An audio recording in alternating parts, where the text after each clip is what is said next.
Hello friends, फिर से आपका एक बार स्वागत है। पिछले वीडियो में हम लोग देख चुके हैं 1962 का भारत चीन युद्ध।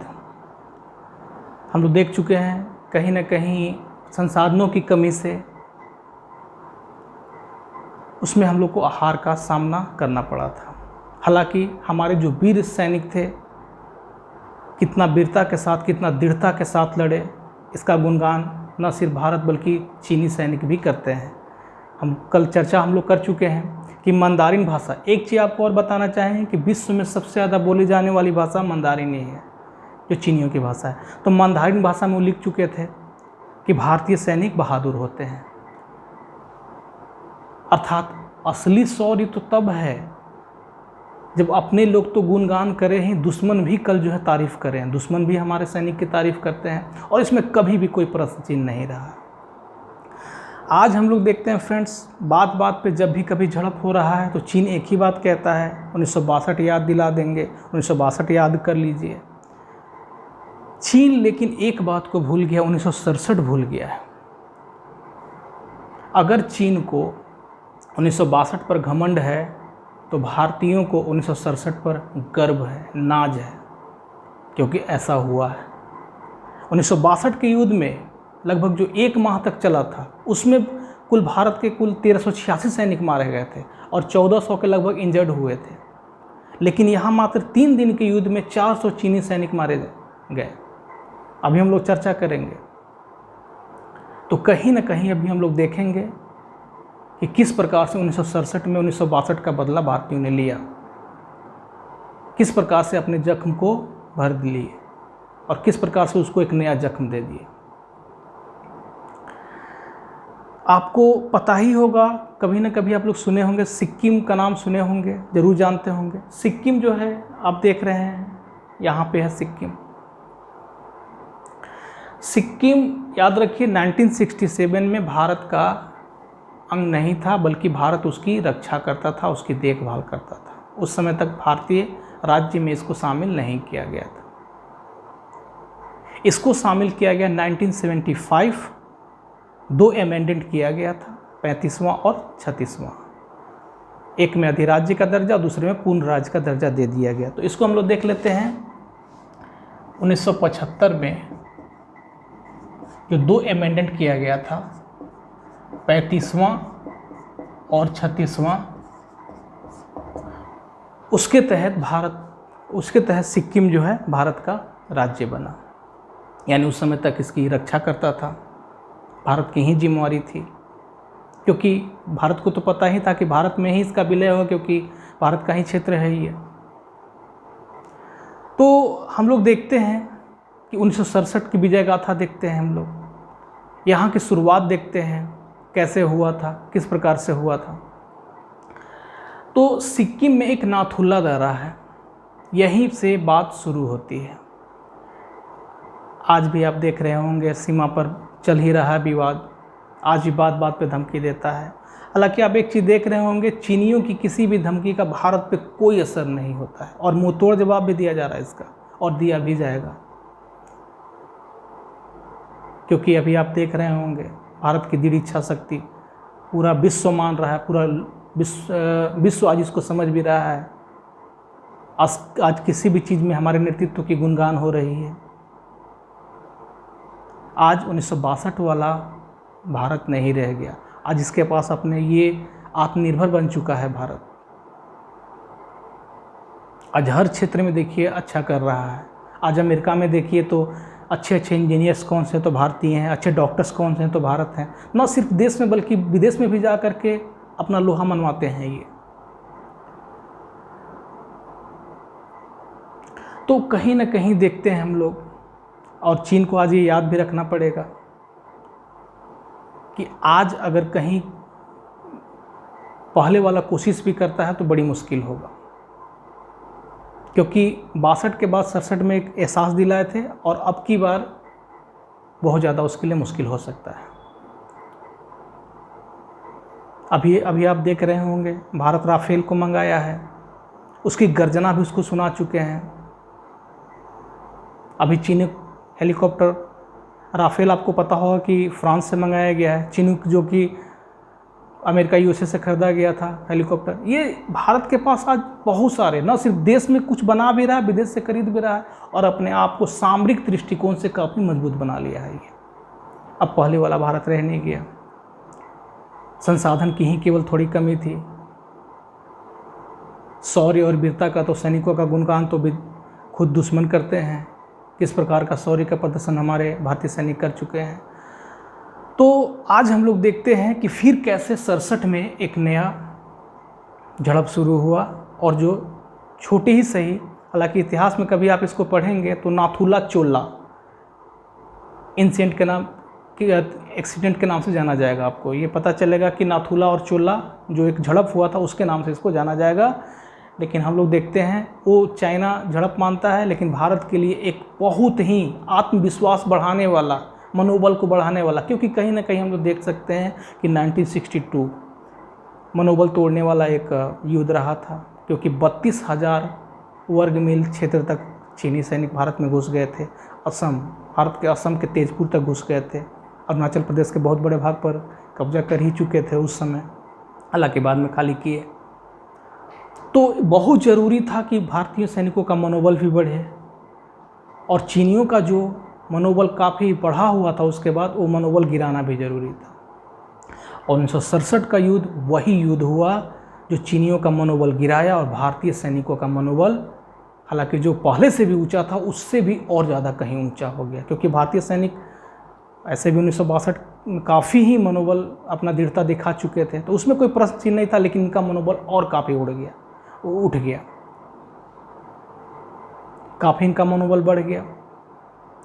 तो वही देखना है हम लोग को कि 1967 में तो सिक्किम से ये झड़प शुरू हुआ था। दोनों अपने अपने क्षेत्र में पेट्रोलिंग कर रहे थे, लेकिन चाइना का जैसा कि आदत रह गया है कि आप यहाँ मत घूमिए, यहाँ मत आइए, ये हमारा क्षेत्र है, उसी प्रकार की उसकी आदत जो है, ये झड़प जो है सो युद्ध के रूप में परिणत हुआ था।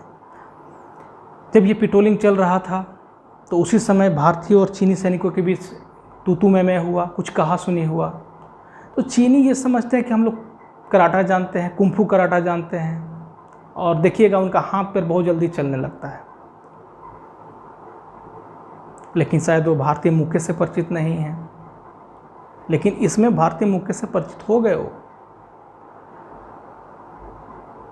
वो हू हा करते रह गए, और जो भारतीय सैनिक थे एक मुक्का जो है चीनी जो अधिकारी थे उसको मारते हैं, उसके बाद गिर जाता है ज़मीन पर और उसका चश्मा टूट जाता है। उसके बाद ये झड़प जो है सो काफ़ी बढ़ जाता है। तब ये 6 सितंबर अगले दिन ये डिसाइड किया गया कि नहीं, अब यहाँ क्या किया जाए, अब यहाँ पे बाड़ लगा दिया जाए। रोज़ रोज़ ये ठीक नहीं है। भारतीय शुरू से ही शांति प्रिय रहे हैं, लेकिन चाइना इस बात को भूल जा रहा है कि अगर हम महात्मा गांधी को पूजते हैं तो सुभाष चंद्र बोस को ही पूजते हैं, उनकी पूजा यहाँ होती है। अब वही रूप दिखाने वाला था सुभाष चंद्र बोस वाला। महात्मा गांधी को तो बहुत रूप हम लोग का देख चुका हो, लेकिन अब देखने वाला था सुभाष चंद्र बोस वाला रूप। तो अगले दिन बाढ़ लगाने का कार्य शुरू हुआ। चाइना फिर आपत्ति करने लगा, बाढ़ नहीं लगाने देंगे, यहाँ बाढ़ मत लगाइए। लेकिन उस समय लेफ्टिनेंट कर्नल थे जिनका नाम था राय सिंह। राय सिंह के नेतृत्व में ये काम हो रहा था, और कर्नल जो थे उस समय सौगत सिंह थे।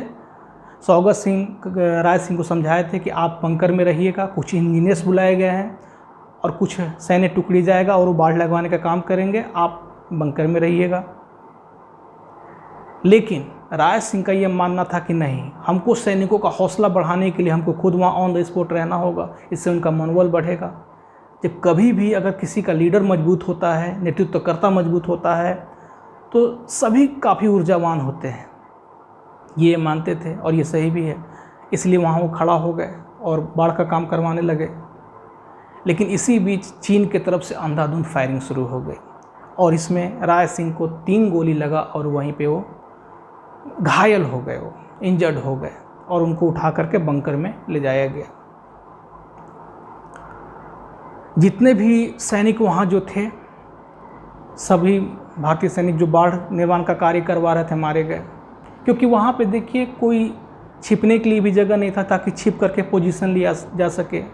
फ्लैट एकदम ज़मीन था इसलिए, और चीन पहले ही खाई खुदवा चुका था उधर, चूँकि एक प्लानिंग के तहत ये सारा काम कर रहा था।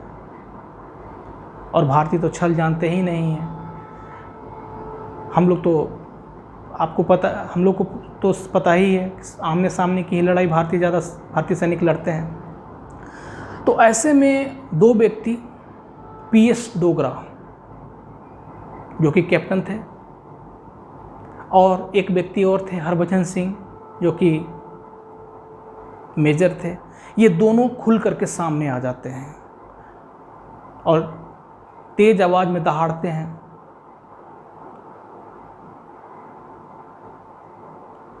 और सामने आकर के मशीन गन उठा करके फायरिंग शुरू कर देते हैं, अंधाधुंध फायरिंग शुरू कर देते हैं, चीनियों के होश उड़ा देते हैं, भागने का ही मौका नहीं देते हैं। लेकिन छुप करके चीनी जो है इन दोनों को मार देता है और इनको भी शहादत प्राप्त हो जाती है। ऐसे में जो कर्नल थे, चूँकि लेफ्टिनेंट कर्नल इंजर्ड हो चुके थे राय सिंह, तो जो कर्नल थे उसमें सौगत सिंह आदेश दिए कि जो नीचे में जो टैंक है उठा करके लाइए और टैंक से मारिए, प्रयोग कीजिए, टैंक छोड़िए, मारिए टैंक से। लाया गया टैंक, चूँकि चीनी नीचे के क्षेत्र में थे, ताबड़तोड़ मारा गया और बड़ी संख्या में चीनियों को, लगभग 400, 3 दिन के इस लड़ाई में लगभग 400 चीनी सैनिक मार दिए गए।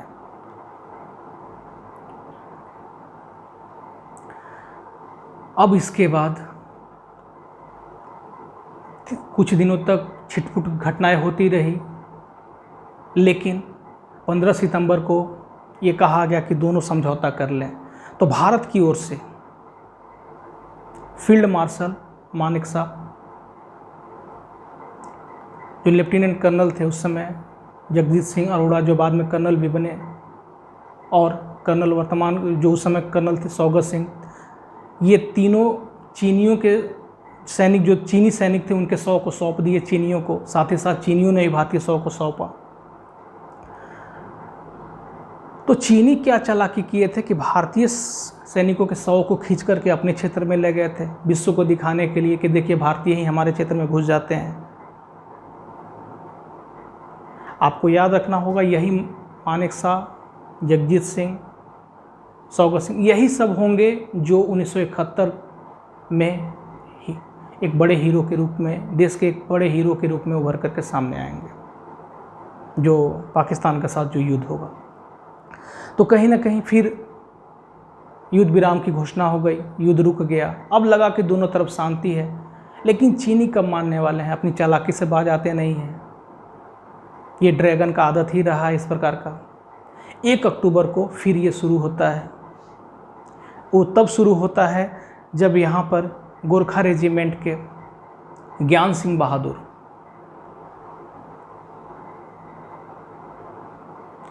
ज्ञान बहादुर इनका नाम था, ज्ञान बहादुर लिम्पू नाम था इनका, ज्ञान बहादुर लिम्पू जी, ये निकले हुए थे अपने सैन्य टुकड़ी के साथ। उसी समय चीनी सैनिक भी आमने सामने आए। एक पत्थर था, उसको लेकर के विवाद हुआ था। उस पत्थर पर अपना ये पैर रखे हुए थे और कहे कि ये भारतीय क्षेत्र में आता है, यहीं से भारत का क्षेत्र इधर है, आपका क्षेत्र उधर है। लेकिन चीनी चूँकि पहले से प्लान किए हुए थे, ये चाहते थे कि फिर एक बड़ा अति हो, क्योंकि उनको काफ़ी नुकसान उठाना पड़ा था। तो चीनी क्या करता है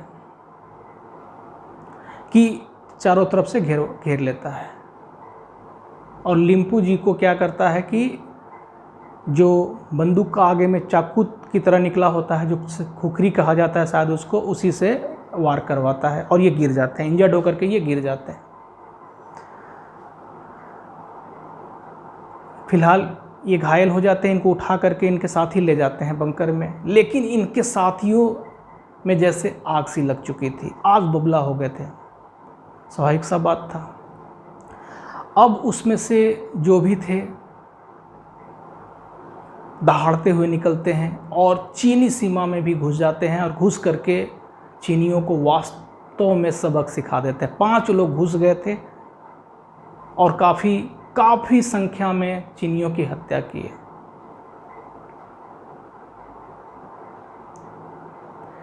एक चीज़ आपको और यहाँ बताना चाहेंगे कि गोरखा की शौर्य गाथा जो है न सिर्फ भारतीय बल्कि पूरा विश्व करता है। याद रखिए, जो हिटलर है, जो जर्मनी का तानाशाह शासक था, कहा था सेकेंड वर्ल्ड वॉर के समय में कि अगर हमें गोरखा पुलिस मिल जाए, सेना मिल जाए, तो हम पूरे विश्व को जीत लेंगे, पूरे विश्व पर कब्जा कर लेंगे।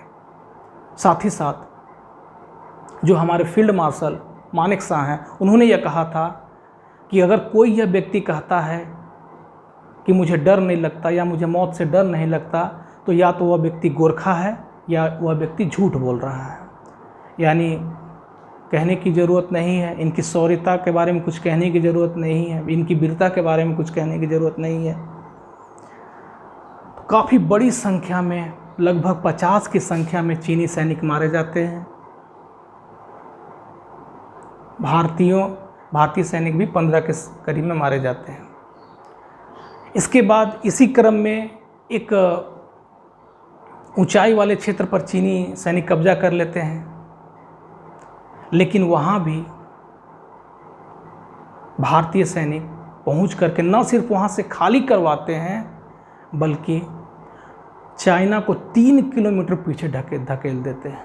याद रखिएगा, ये बहुत बड़ी बात था।